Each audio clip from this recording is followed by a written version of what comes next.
कर लीजिए, क्योंकि यज्ञ की अंतिम आहुति डालना है। जैसे ही भगवान उस यज्ञ में जाते हैं तो दक्ष को बकरे का सिर लगाते हैं, क्योंकि दक्ष ही वे यज्ञ को पूर्ण करेगा। तो दक्ष को बकरे का सिर लगाते हैं और जैसे ही यज्ञ की अंतिम आहुति डाली गई तो उससे साक्षात नारायण भगवान प्रकट होते हैं। बोलिए नारायण भगवान की जय हो।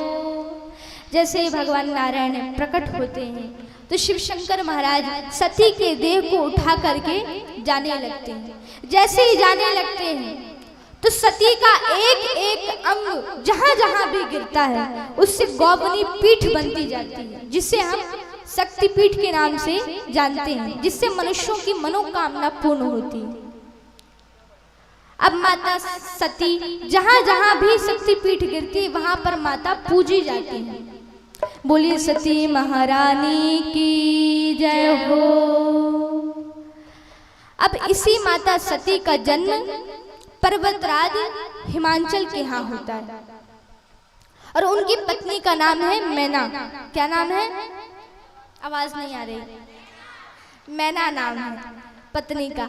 अब माता का नाम मैना पड़ता है और पिताजी का नाम हिमांचल पड़ता है, और उनकी जो पुत्री होती है वे सती की ही अवतार माता पार्वती होती है। अब जैसे माता पार्वती होती है तो अब जैसे वो बड़ी होती जाती है तो हर माँ बाप को अपनी बेटी की चिंता होती है कि विवाह करना है, किससे करना है, कैसे संपन्न करना है, क्या क्या तैयारी करना है। तो आज माता मैना और पिता हिमांचल यही चर्चा कर रहे हैं। तो उसी समय देवर्षि नारद जी आ जाते हैं और क्या बोलते हैं? भज मन नारायण नारायण नारायण, भज मन नारायण नारायण नारायण, भज मन नारायण नारायण नारायण, भज मन नारायण नारायण नारायण, भज मन नारायण नारायण नारायण, कृष्ण नारायण नारायण नारायण, कृष्ण नारायण नारायण नारायण, गोपी नारायण नारायण नारायण, नारायण नारायण नारायण। इसी प्रकार से श्री नारद जी महाराज संकीर्तन करते हुए भजन गाते हुए वहां पर प्रकट हो जाते हैं।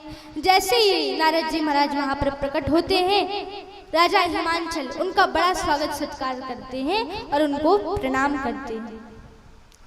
तो आज माता मैना कह रही है कि हे देवर्षि, हमारी जो पुत्री है पार्वती अब वो बड़ी हो रही है, उसकी विवाह की चर्चा कहीं लगाइए, कहीं कोई ऐसा वर बताइए जो मेरी पार्वती, जो मेरी लाडली पुत्री के योग्य हो, अच्छा वर।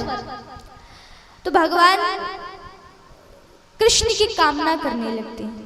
नारद जी कहते हैं कि देखिए, अगर आपको इस पूरे विश्व में, इस पूरी सृष्टि में सबसे अच्छा वर मिलेगा ना तो वो भगवान विष्णु के अलावा कोई नहीं। भगवान विष्णु एक ऐसे वर हैं जो माता पार्वती के योग्य हैं और कोई नहीं। तो अब वो तो भगवान विष्णु के भक्त हैं तो वो अपने राजा की तो वो तारीफ किया करेंगे। तो वो कहने लगे कि मेरे भगवान विष्णु की तरह ऐसा कोई वर नहीं है जो आपको इस संसार में मिल जाए, केवल भगवान विष्णु। आप विष्णु के साथ तय कर दो विवाह। तो जैसे ही हिमाचल जी महाराज सुनते हैं तो बड़े प्रसन्न हो जाते हैं, कहते हैं कि देखिए ये तो आप सत्य कह रहे हैं, जो भगवान विष्णु है वो तो जगत पिता है, अगर उनके साथ मेरी बेटी का विवाह संपन्न होता है तो इससे अच्छी बात और कोई नहीं हो सकती। मैं इस विवाह को स्वीकारता हूँ। अब मैं ये चीज ठान लिया हूँ कि मैं अपनी पुत्री पार्वती का विवाह अपने दामाद से यानी विष्णु भगवान से ही संपन्न करूंगा। अब जैसे ये बात माता पार्वती को पता चलती है तो वे रुदन करने लगती है और अपनी सहेली के पास जाती है और जैसे अपनी सहेली के पास जाती है, उनको अपना पूरा वृत्तांत बताती है कि मेरे पिताजी ने तो भगवान विष्णु के साथ मेरा विवाह संपन्न कर दिया है और मैं भगवान विष्णु को बचपन से ही अपने भाई रूप में प्रेम करती हूँ, मैं अपना भाई मानती हूँ, मैं कैसे उनसे विवाह कर सकती हूँ? नहीं कर सकती। तो उनकी सहेली ने क्या किया कि उनको एक योजना बताई और एक घनघोर वन में जाकर के, एक गुफा में जाकर के छिपा देते हैं, गुफा में। अब जैसे गुफा में जाकर के छिपाती हैं तो माता पार्वती से कहती हैं कि एक काम करो, तुम यहाँ पर एक तपस्या करो, भगवान शिव शंकर की शिवलिंग बनाओ, उनका पूजन करो, तपस्या करो, तब जाके वो तुमसे प्रसन्न होंगे। और उस समय हस्त नक्षत्र चल रहा था। क्या चल रहा था? हस्त नक्षत्र चल रहा था। और उसी समय माता पार्वती भगवान शिव शंकर की एक शिवलिंग बनाती है और उनका पूजन करना शुरू कर देती है। अब जैसे पूजन समाप्त होता है और जैसे तपस्या उनकी पूरी होती है, तपस्या पूरी करने के पश्चात जैसे ये भगवान शिव शंकर को, उस शिवलिंग को वे विसर्जन करने जा रही थी, उसी समय दक्ष महाराज उनको ढूंढते ढूंढते उस गुफा के पास आ जाते हैं, उस वन में आ जाते हैं। और जैसे उनकी दृष्टि पार्वती की ओर पड़ती है तो वे रुदन करने लगते हैं और कहते हैं कि हे पार्वती, तुम इतने बड़े राजघराने को छोड़ करके, इतने बड़े महल को छोड़ करके यहाँ पर आकर के रह रही हो, क्या कष्ट हो गया, क्या संकट हो गई, क्या बात हो गई? मैं तो तुम्हारा वहां पर भगवान विष्णु के साथ विवाह संपन्न कराना चाहता हूँ और तुम यहाँ पर आकर के तपस्या कर रही हो, ये तुम किसकी पूजा कर रही हो? तो माता पार्वती ने कहा कि हे पिताजी, आपने जिसके साथ मेरा विवाह संपन्न किया है उन्हें तो मैं अपना भाई मानती हूँ, मैं बचपन से ही उन्हें अपने भाई रूप में ही प्रेम करती हूँ और मैं अपने वर के स्वरूप में मैं सिर्फ भगवान शिव शंकर का ही वर्णन करती हूँ, मैं भगवान शिव शंकर को ही अपना पति मानती हूँ और मैं किसी को भी अपना पति नहीं मानती।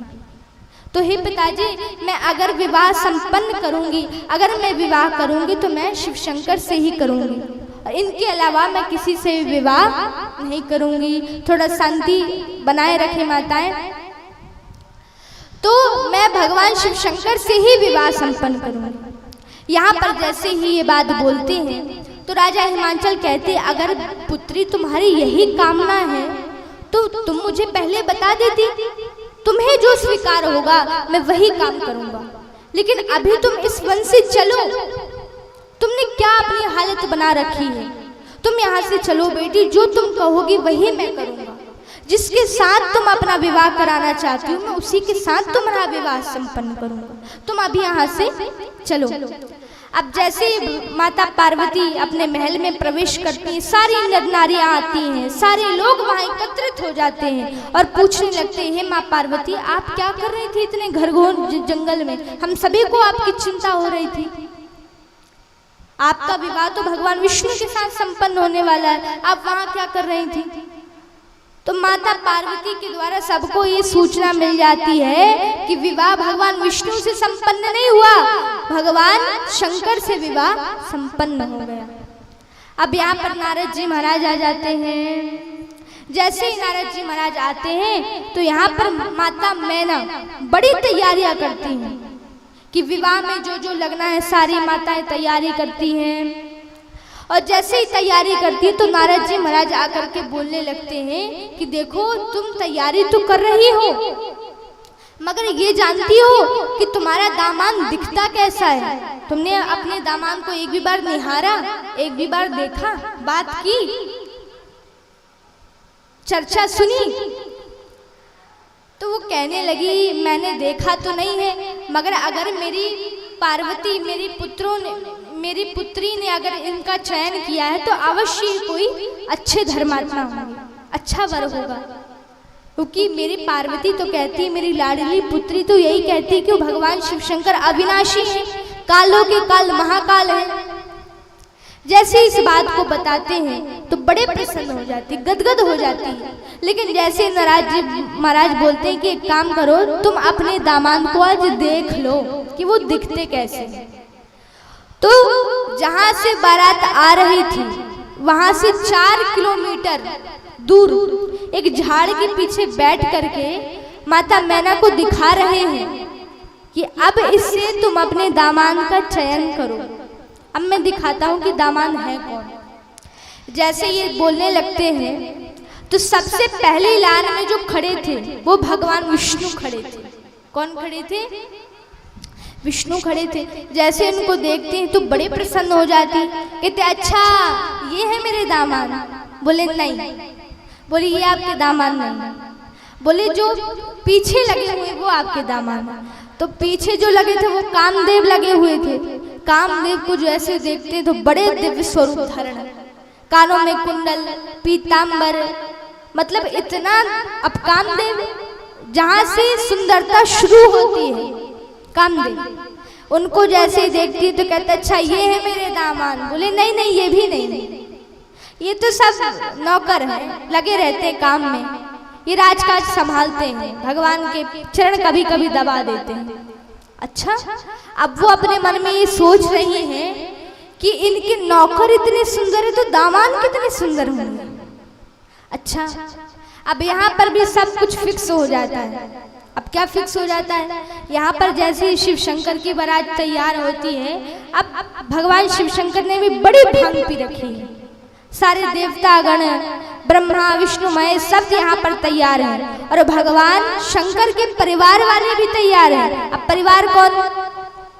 जितने भी भूत प्रेत हैं सब तैयार हो गए कि भगवान शंकर की बारात में हम भी जाएंगे। तो जैसे देवता लोग देखते हैं, शिव शंकर जी देखते हैं तो शिव शंकर जी तो बड़े प्रसन्न हो जाते हैं, ये तो हमारे परिवार के ही है, जब इन लोग नहीं जाएंगे तो जाएगा कौन। लेकिन जब देवता देखते हैं तो वो कहने लगते हैं कि अगर ये वहां जाएंगे तो हम वहां नहीं जाएंगे, क्योंकि इनके साथ अगर हम जाएंगे तो हमारी कीर्ति वहां नाश हो जाएगी। हम देवता, ये प्रेत गाड़ी चल नहीं सकती। तो भगवान कहते हैं देखो अगर तुम लोगों को जाना हो तो तुम जाओ और नहीं जाना हो तो मत जाओ, मेरा परिवार तो जाएगा। भगवान विष्णु भी कहने लगे भगवान हम प्रेतों के साथ नहीं जाएंगे।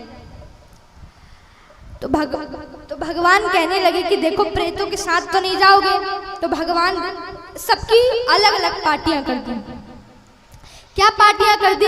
अब भगवान ने यक्षों को अलग कर दिया, गंधर्वों को अलग कर दिया, प्रेतों को अलग कर दिया, देवताओं को अलग कर दिया और भगवान विष्णु और भगवान ब्रह्मा को अपने साथ रख लिया।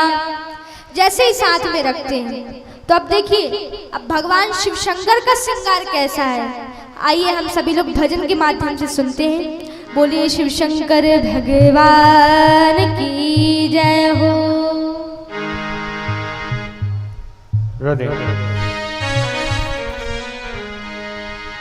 ए भोले का दीवाना